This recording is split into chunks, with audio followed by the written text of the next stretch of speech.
So what's the most money you've ever made in a year? And they say, I made 50 grand. I certainly don't want to be a stealer of dreams, but I do want to be realistic, okay? If the most money you've ever made in a year is 50 grand, your goal should not be $1 million.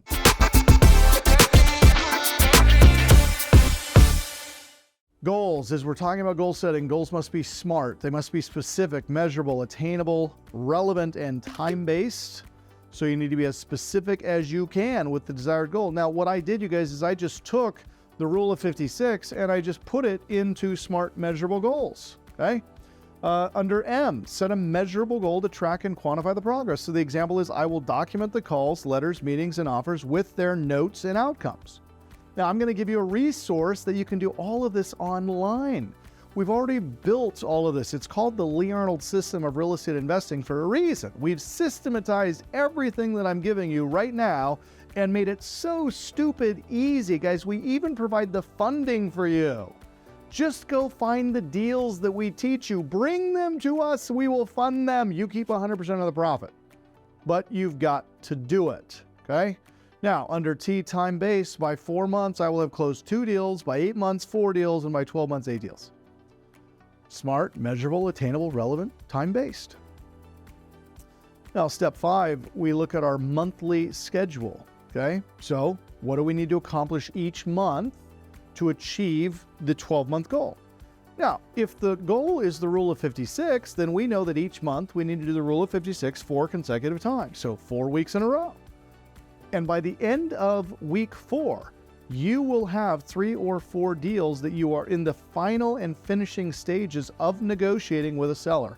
If you'll simply start the rule of 56, week 1, week 2, week 3, week 4, you'll be looking to start closing deals in week 5, 6, and 7. Again, we've been doing this, guys, for 27 years. We have all of the data, all of the metrics, all of the baselines to know that if you just do what we tell you, results are almost guaranteed. Only thing I can't guarantee is your efforts and your continued diligence to your success. Monthly planning, you got to understand what you can and realistically achieve with your time each month. You got to plan to make the best use of the time available. You have to leave enough time for things you absolutely must do, and you must preserve contingency time to handle the unexpected. Now, for that, we get a little bit more granular. And we go to our weekly schedule, okay? Now, this is Monday, Tuesday, Wednesday, Thursday, Friday, Saturday, Sunday. So here, now you're going to put in, when are we sending the mail? I recommend sending it on Monday so you can get inbound calls all week long. Make your outbound calls Tuesday evening, Tuesday night, Thursday night, Saturday morning. These are the best times for making outbound calls to homeowners. Tuesday evening, Thursday evening, Saturday morning. So go ahead and put those into your weekly schedule, okay? Put in your church time, put in your family time, put in your current job, and you can very quickly identify areas and times that you can be working on and in your business, okay? So weekly planning, we're going to plan our big picture first. Then we're going to plan our week by marking off the times when you're busy. It's a vital step.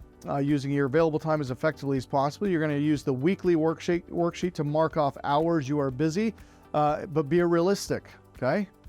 Guys, I'm not going to be impressed when you write, I'm going to make 1,000 phone calls this week, and then we look at your results and you made 1, right?